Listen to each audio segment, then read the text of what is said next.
YCP నేత అంబటి రాంబాబు ఒక అచ్చోసిన అంబోతులా ముఖ్యమంత్రి చంద్రబాబుపై దూషణలకు దిగారని అనంతపురం అర్బన్ టీడీపీ నాయకులు ఆగ్రహం వ్యక్తం చేశారు. టవర్ క్లాక్ వద్ద అంబటి దిష్టిబొమ్మతో ప్రదర్శన చేపట్టారు. అతని దిష్టిబొమ్మను చెప్పులతో కొడుతూ దహనం చేశారు. ఈ కార్యక్రమంలో టీడీపీ నాయకులు, కార్యకర్తలు పెద్ద ఎత్తున పాల్గొన్నారు.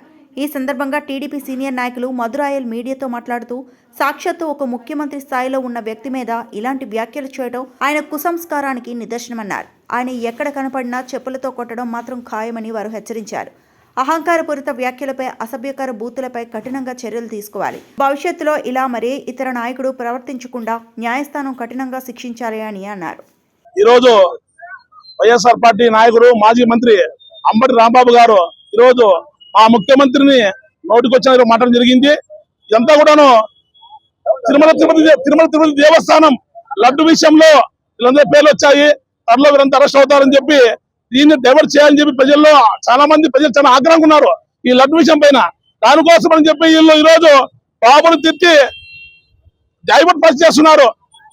మా పార్టీ అధినేత క్రమశిక్షణ పార్టీ మా అధినాయకుడు ఆదేశాలు ఇస్తే కనుసైలు చేసే మీ పరిస్థితి ఏంటో ఒకసారి రాజు చెప్తాను. మేము మీ వైఎస్ఆర్ పార్టీకి లౌక్యం తెలుదు, నైతిక విలువలు తెలుదు, సామాజిక సృహ తెలుదు. గతంలో మీరు నోటుకొచ్చిన మాట్లాడి 11 స్థానాలకు పరిమితమయ్యారు. ఇలాగే మీరు ఇలా ఉంటే మీ పార్టీ కూడా బంగాళాఖాతం కలిసిపోతుందని, మీరంతా శ్రీకృష్ణ జన్మస్థానం జైల్లో ఉంటారని నేను తెలియజేస్తున్నాను.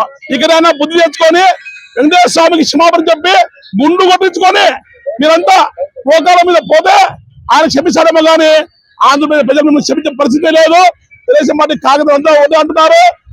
ఒక్కసారి కనుసైలు చేస్తే ఇంటికి దూరి ఎవరైతే బాబు గారు మాట్లాడతారో వాళ్ళందరినీ చొప్పు తీసుకొని ఇంటికి కొత్త తెలియజేస్తాము.